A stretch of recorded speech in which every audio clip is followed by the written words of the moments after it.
그러나 나 역시 당질 제한식을 계기로 인생이 크게 바뀌었다.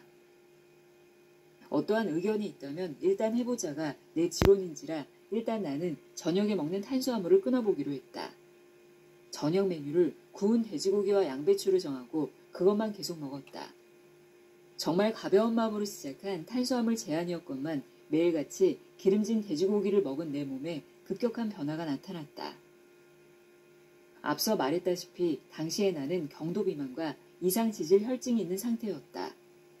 그런데 당질 제한을 시작하고 불과 2달 만에 몸무게가 10kg 줄고 중성지방 수치가 160mg/dl에서 26mg/dl까지 감소했다.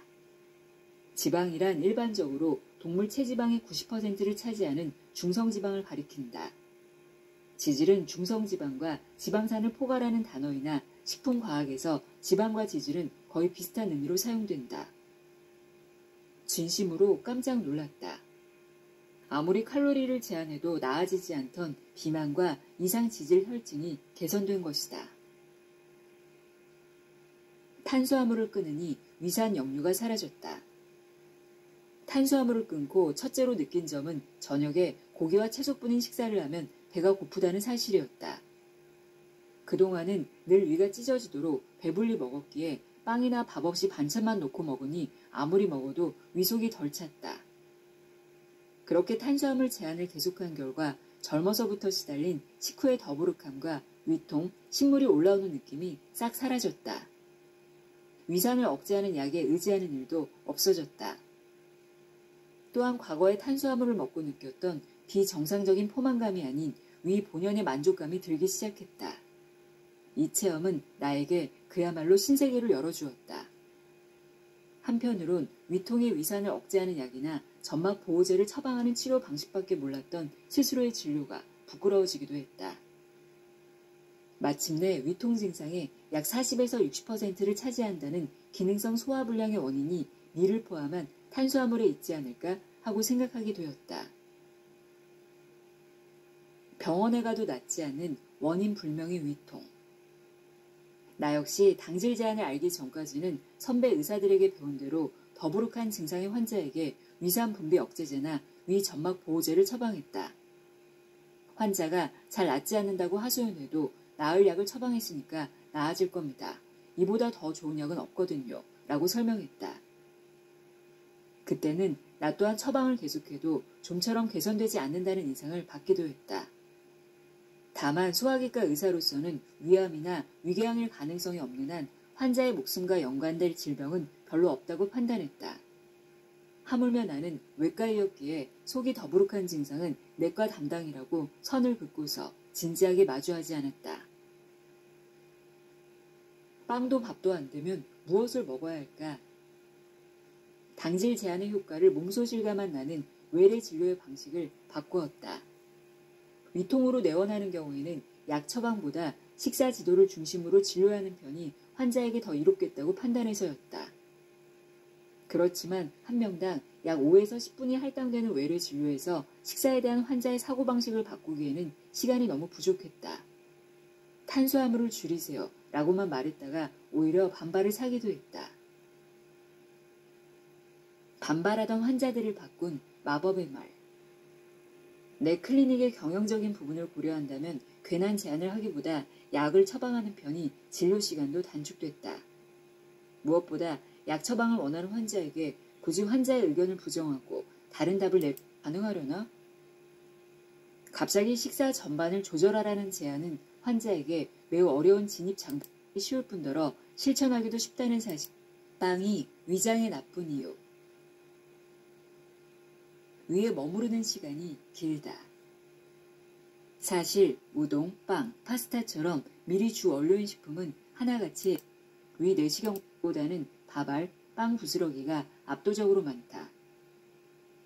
해외에서는 빵을 먹으면 6시간, 쌀밥을 먹으면 10시간가량 윗속에 머무른다는 것을 확인한 논문이 있다.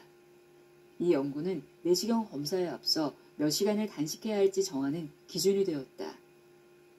연구에서 최대 시간을 표시했기에 임상적으로는 조금 분해된 음식물은 소장으로 운반되고 그곳에서 이자액에 의해 다시 분해 흡수된다. 문제를 일으킬 가능성이 있다.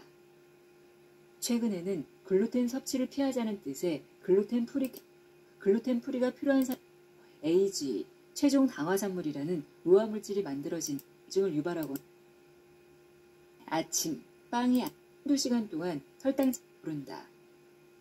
저혈당이 오면 혈당이 떨어졌다라는 정보가 뇌한 식단을 교감신경이 우세해지고 휴식할 때는 부교감신경이 우세해진다.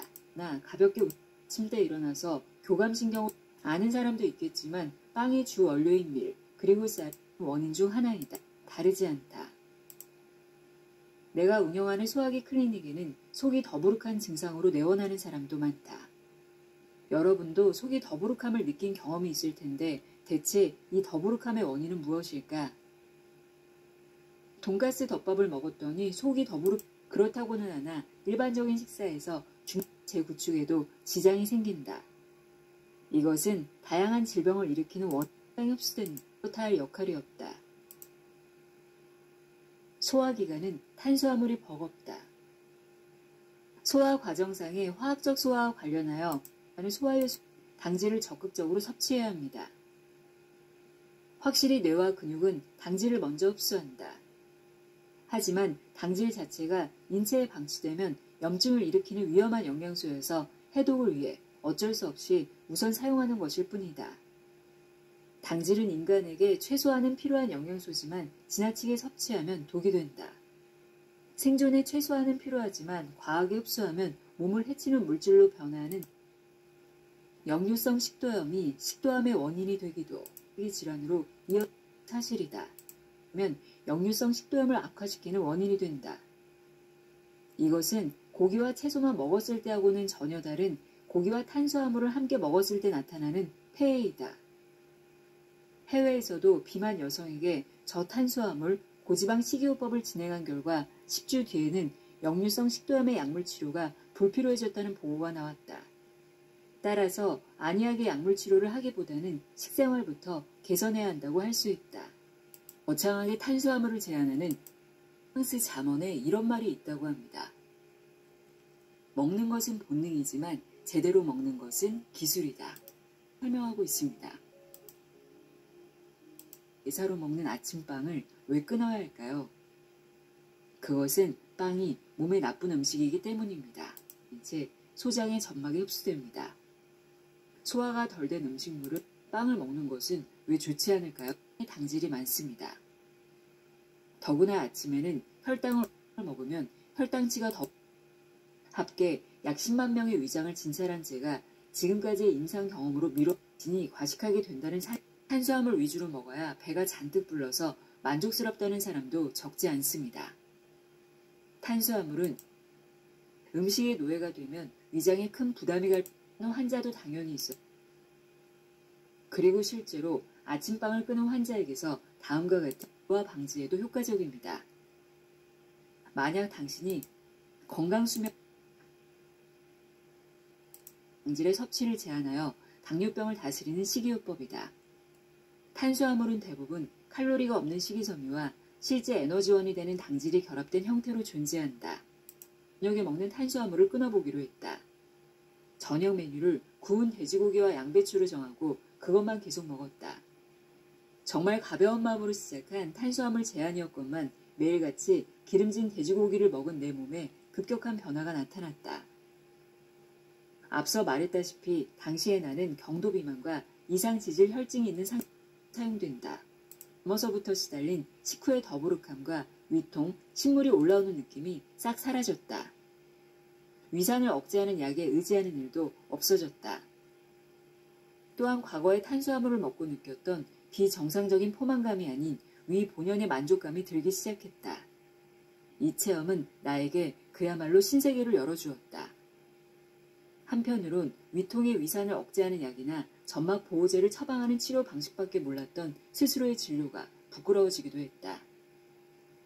마침내 위통 증상의 약 40에서 60%를 차지한다는 기능성 소화불량의 원인이 밀을 포함한 탄수화물에 있지 않을까 하고 생각하게 되었다. 병원에 가도 낫지 않는 원인 불명의 위통.